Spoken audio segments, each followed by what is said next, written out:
Poggibonsi.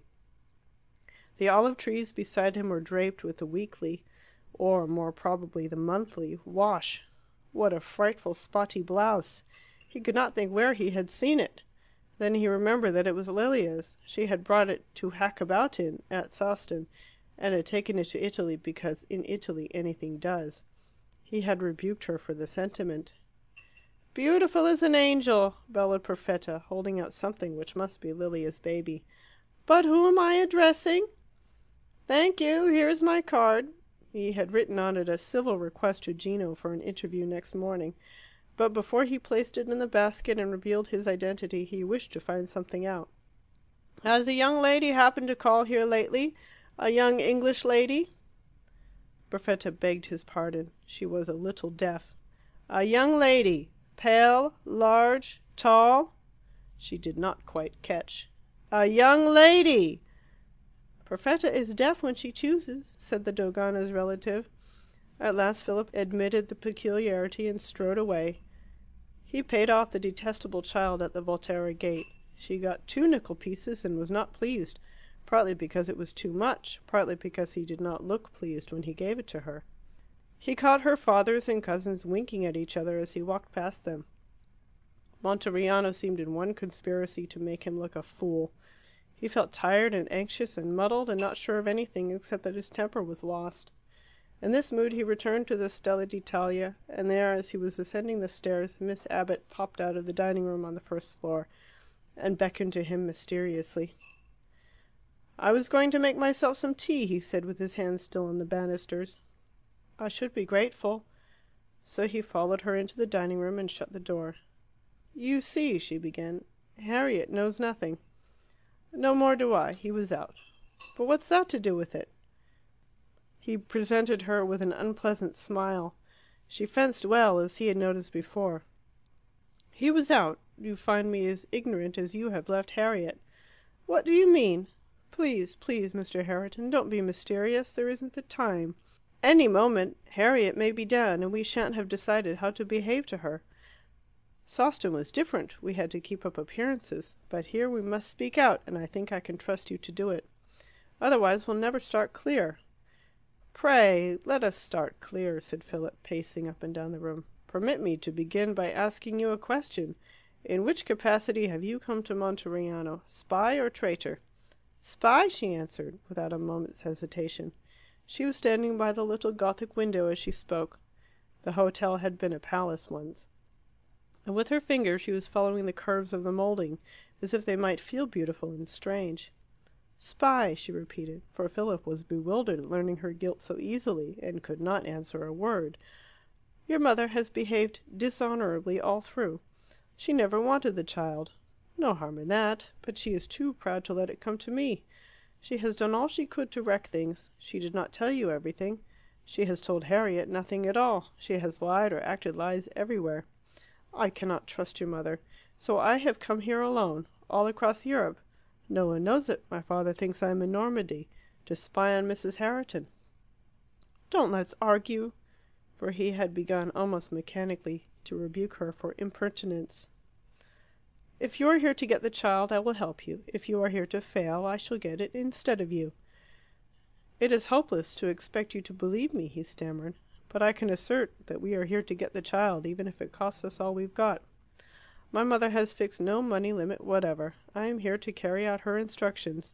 I think that you will approve of them, as you have practically dictated them. I do not approve of them. They are absurd." She nodded carelessly. She did not mind what he said. All she wanted was to get the baby out of Monteriano. "Harriet also carries out your instructions," he continued.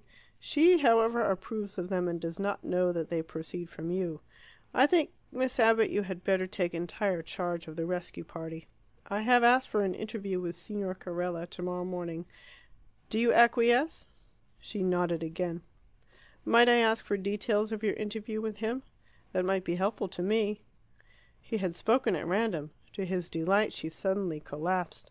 Her hand fell from the window. Her face was red with more than the reflection of evening. "My interview? How do you know of it?" "From Perfetta, if it interests you." "Whoever is Perfetta?" "The woman who must have let you in." "In where?" into Signor Carella's house. "Mr. Herriton!" she exclaimed. "How could you believe her? Do you suppose that I would have entered that man's house knowing about him all that I do? I think you have very odd ideas of what is possible for a lady. I hear you wanted Harriet to go. Very properly she refused. 18 months ago I might have done such a thing, but I trust I have learnt how to behave by now."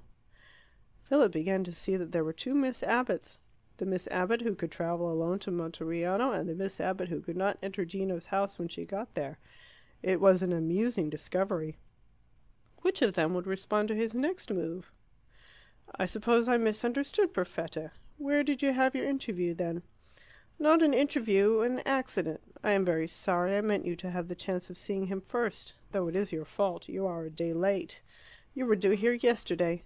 So I came yesterday, and not finding you, went up to the Rocca. You know that kitchen garden where they let you in, and there is a ladder up to a broken tower where you can stand and see all the other towers below you, and the plain and all the other hills?" "Yes, yes, I know the Rocca. I told you of it. So I went up in the evening for the sunset. I had nothing to do. He was in the garden. It belongs to a friend of his." "And you talked."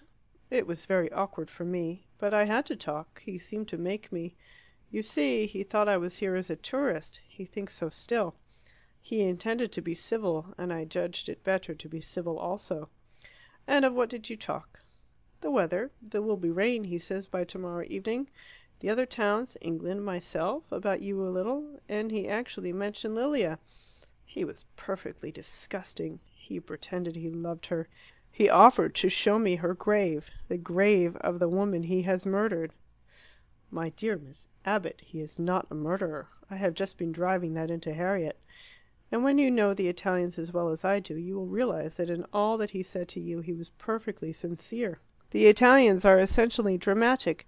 They look on death and love as spectacles. I don't doubt that he persuaded himself for the moment that he had behaved admirably both as husband and widower." "You may be right," said Miss Abbott, impressed for the first time. "When I tried to pave the way, so to speak, to hint that he had not behaved as he ought, well, it was no good at all. He couldn't or wouldn't understand." There was something very humorous in the idea of Miss Abbott approaching Gino on the Rocca in the spirit of a district visitor. Philip, whose temper was returning, laughed. "Harriet would say he has no sense of sin." "Harriet may be right, I am afraid." "If so, perhaps he isn't sinful." Miss Abbott was not one to encourage levity. "I know what he has done," she said. "What he says and what he thinks is of very little importance." Philip smiled at her crudity. "I should like to hear, though, what he said about me. Is he preparing a warm reception?" "Oh, no, not that. I never told him that you and Harriet were coming. You could have taken him by surprise if you liked. He only asked for you, and wished he hadn't been so rude to you 18 months ago." What a memory the fellow has for little things! He turned away as he spoke, for he did not want her to see his face. It was suffused with pleasure. For an apology, which would have been intolerable 18 months ago, was gracious and agreeable now. She would not let this pass. "You did not think it a little thing at the time. You told me he had assaulted you." "I lost my temper," said Philip lightly. His vanity had been appeased, and he knew it.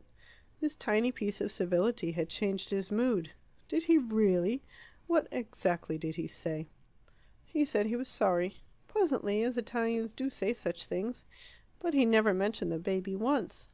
What did the baby matter when the world was suddenly right way up? Philip smiled, and was shocked at himself for smiling, and smiled again. For romance had come back to Italy. There were no cads in her. She was beautiful, courteous, lovable, as of old. And Miss Abbott, she too was beautiful in her way, for all her gaucheness and conventionality. She really cared about life and tried to live it properly. And Harriet, even Harriet tried. This admirable change in Philip proceeds from nothing admirable, and may therefore provoke the gibes of the cynical. But angels and other practical people will accept it reverently and write it down as good. "The view from the Rocca, small gratuity, is finest at sunset," he murmured, more to himself than to her. "And he never mentioned the baby once," Miss Abbott repeated. But she had returned to the window, and again her finger pursued the delicate curves. He watched her in silence, and was more attracted to her than he had ever been before.